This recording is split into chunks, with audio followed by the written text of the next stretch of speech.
Com a temporada 2 de Dandadan logo ali na esquina, decidimos fazer um resumo compacto da temporada 1. Agora, esse show está cheio de coisas acontecendo em cada episódio, então temos muito para cobrir. Também, um aviso: se você esqueceu, há muita coisa estranha no show, então prepare-se para se prender no cinto. A história segue dois protagonistas, Momo Ayase e Ken Takakura. Eles seguem tipos de personagens diferentes, com Ken sendo um nerd que acredita em alienígenas e Momo sendo uma moleca que acredita no sobrenatural. Essa combinação estranha, mas interessante, de personagens é super adorável, com a primeira interação deles sendo uma briga sobre suas crenças, após o que eles acabam desafiando um ao outro a ir a lugares diferentes. Eu te desafio a ir a algum lugar assombrado e o acordo é: se você acabar vendo um fantasma, tem que ser meu capanga. Só se você for com os OVNIs dele, quer dizer, o APS, e se você vir um alienígena, tem que admitir que eles são reais e ser meu capanga. Momo foi enviada para um hospital abandonado, enquanto Ken acabou indo para o túnel do espírito preso à terra sem saber o que realmente é. Enquanto eles têm uma conversa sincera pelo telefone, de repente os dois são atacados pelo que estavam procurando. Momo é abduzida por alienígenas, enquanto Ken é possuído pela vovó Turbo. Eu te deixo mamar meus dentes, garoto. Após isso, Ken se transporta para Momo enquanto possuído e começa a lutar contra os alienígenas como vovó Turbo. Dentro desse conjunto absolutamente estranho de circunstâncias, Momo desperta seus poderes psíquicos após Ken ser espancado pelos alienígenas. A única explicação para esse poder é que sua avó ensinou um ritual para fazer todos os dias quando ela era bem pequena. A luta termina com o OVNI, que estava disfarçado de lua, caindo, enquanto a vovó Turbo escapa com o PP de Ken. Você sabe, eu mencionei que as coisas iam ficar estranhas, então sim. Agora que eles escaparam dos alienígenas, planejam recuperar os genitais dele. Eles se reúnem na casa de Momo enquanto a avó dela está fora, mas precisam remover um talismã porque toda vez que Ken tenta passar pelo portão, ele pega fogo. Isso também infelizmente permite que uma entidade sobrenatural apareça e os ataque. Essa coisa fantasma os atinge com uma expansão de domínio que os prende e os força a lutar. Toda a luta é eles usando suas habilidades da melhor forma possível, mas é aparente que eles não sabem o que diabos estão fazendo. Felizmente, Momo usa seu raciocínio rápido para salvá-los colocando o talismã de volta onde pertence, queimando a criatura, fazendo tanto seu domínio quanto ela desaparecerem. Porque Momo usa seus poderes tanto, ela acaba desmaiando, fazendo a vovó Turbo assumir o corpo de Ken, terminando o episódio 2. Felizmente, o episódio 3 começa com a avó gostosa de Momo aparecendo e iniciando um contra um de avós. Em resumo, a avó de Momo, Seiko, dá uma surra na vovó Turbo. Quando Momo acorda, Seiko diz a eles que se Ken quiser recuperar seu PP, eles precisam treinar o melhor possível antes de desafiar a vovó Turbo. Eles não têm muito tempo, pois a vovó Turbo aparece enquanto Ken está cagando, dizendo a Momo que pode amaldiçoar e matar todos eles. Sua escolha: ataque cardíaco, derrame e você quer que ela morra. Não mais brincadeiras, você vê, eu não vou dar mais tempo. Venha ao túnel esta noite ou vou usar o garoto para amaldiçoar e matar todos. Então eles precisam ir ao túnel esta noite, caso contrário todos morrerão. Seiko não pode ajudá-los porque seus poderes são limitados a um certo território que ela não pode deixar sem perder seus poderes, então eles precisam executar o plano dela por si mesmos. Vocês vão brincar de pega-pega com a vovó Turbo, ela é tão rápida que acha que ninguém pode fugir dela, então se vocês a desafiarem, ela aceitará sem pensar duas vezes. O território do espírito preso é a cidade de Show. Vocês terão que atrair a vovó Turbo para fora dos limites da cidade sem serem pegos e, uma vez que ela esteja fora de seu território, ela ficará tão fraca que até vocês podem derrotá-la. Thinking twice about it. The Bound Spirit's territory is Shono City. You'll have to lure Turbo Granny outside the city limits without getting caught. And once she's out of her territory, she'll be so weak even you guys can take her out. No sweat.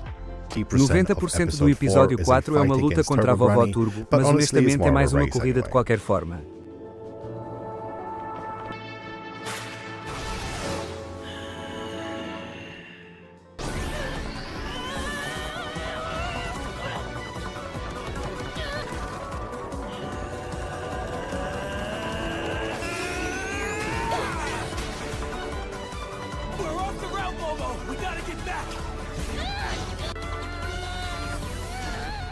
Estamos fora da rota, Momo, temos que voltar.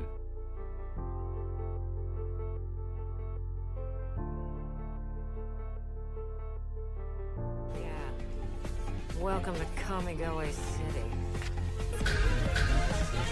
It's me.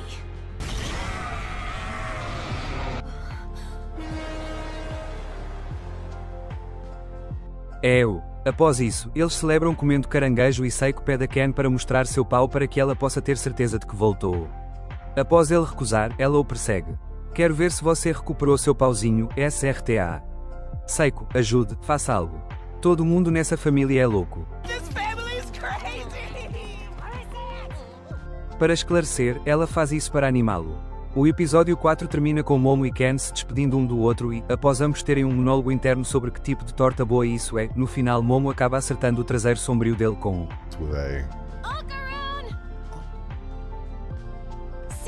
Aaron, nos vemos amanhã.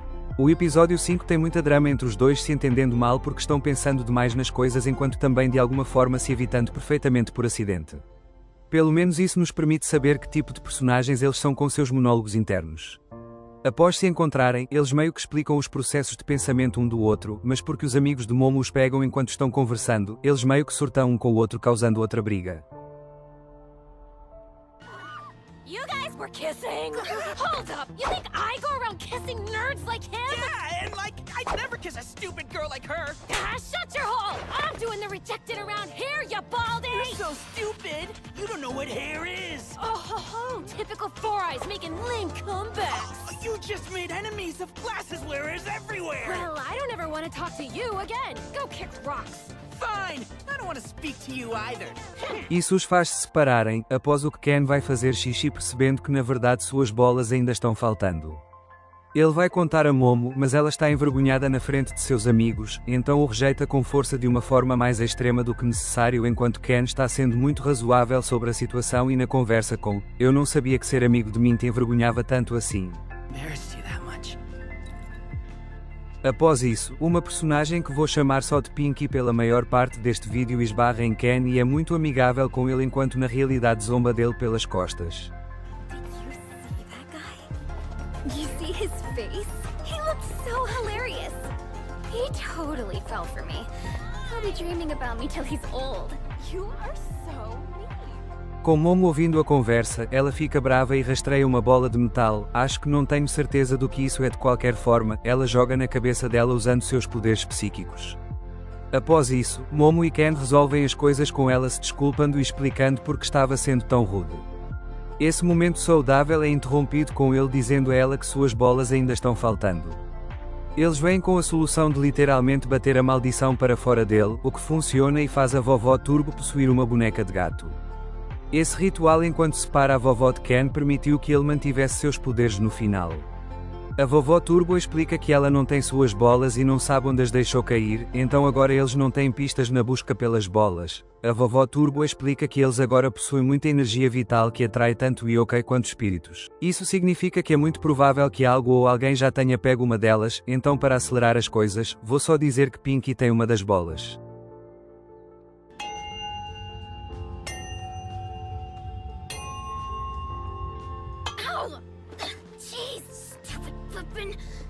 E por algum motivo ela sequestra Momo porque acha que Momo é um demónio enquanto Momo resiste de repente um yokai aparece ao mesmo tempo que Ken. Isso tudo inicia uma luta realmente grande. Essa luta continua por um tempo e termina com uma história que explica o que esse yokai é e por que se tornou um. Há apenas uma maneira de descrever a sessão da história e isso é cinema absoluto. Bem, cobre alguns tópicos sombrios, se você não viu, definitivamente deve voltar para assistir essa parte do show. Após recuperar a primeira bola, eles se reconectam de uma forma muito interessante.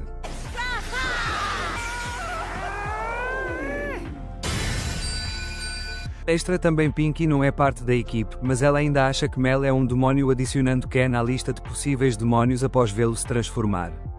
No dia seguinte na escola, Pinky tem um 180 com ela de repente desenvolvendo uma paixão por Ken, então ele pula nele enquanto ele está treinando na pausa do almoço tentando roubar um beijo dele e claro Momo só vê onde eles estão ambos no chão porque Ken está resistindo, então ela tem a ideia errada novamente.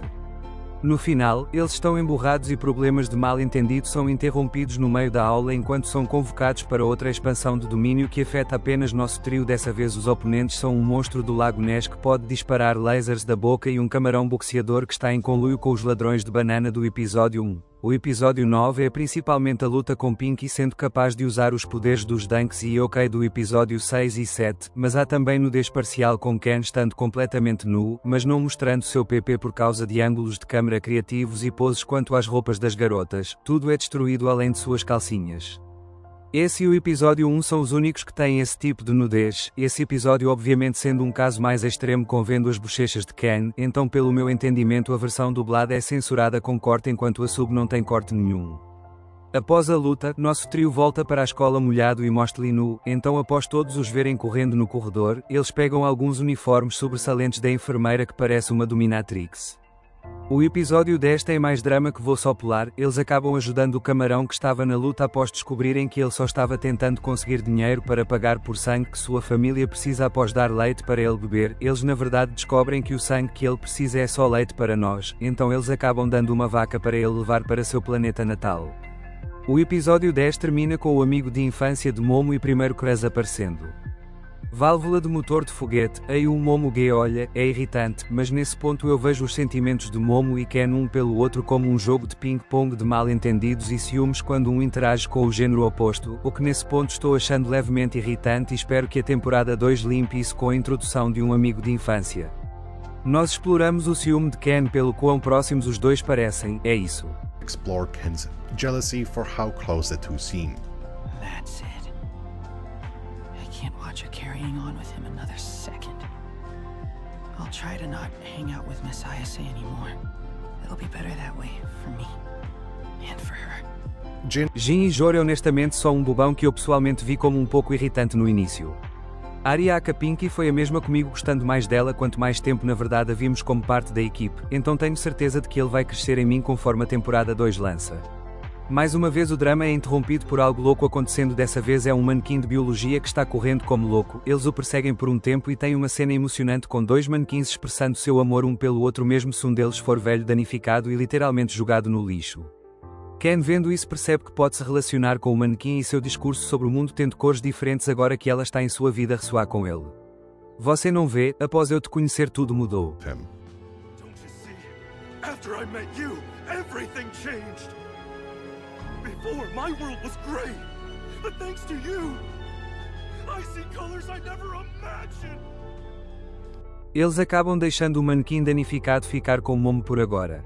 Em seguida, planejam visitar a casa de JYN para exorcizá-la. Momo e JYN eram os únicos que iam ir originalmente, mas Momo pede a Ken para ir junto, mais cultivo de ciúme enquanto vão para lá no trem, mas de repente algo clica. Ken e Jin começam a falar sobre suas crenças sobre o sobrenatural e seres extraterrestres. Isso leva a conversa para Ken percebendo que JYN é seu amigo mesmo se não souberem tanto um sobre o outro. Beliefs about the supernatural and extraterrestrial beings. This leads the conversation into Ken realizing Jin is his friend even if they don't know that much about each other. We're friends? We're not? Do I suck that bad? Breathe. You're friends with Momo, right? Don't that make me a friend too? Don't it? Sorry, I'm an After Após chegarem, eles não encontram nada rindo no início fazendo Momo mergulhar para ir às fontes termais deixando Ken e Dean para sair. Eles brincam brigando sobre quem gosta mais de Momo quando de repente Ken percebe que a casa é maior por fora do que por dentro. JYN decide fazer um buraco na parede revelando o que torna sua casa estranha enquanto Momo é atacada nas fontes termais por alguns super creepies. No início eu pensei que era um lugar estranho para parar a história, mas após ler o mangá eu percebi que a próxima sessão é só tão longa, então a próxima parte da história vai ocupar a maioria da próxima temporada pelo que li.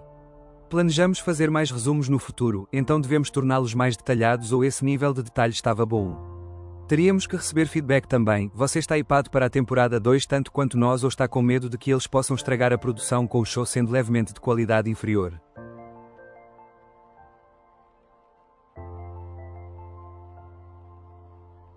Então no geral, obrigado por assistir, espero que você esteja tendo um dia maravilhoso e te vejo no próximo vídeo.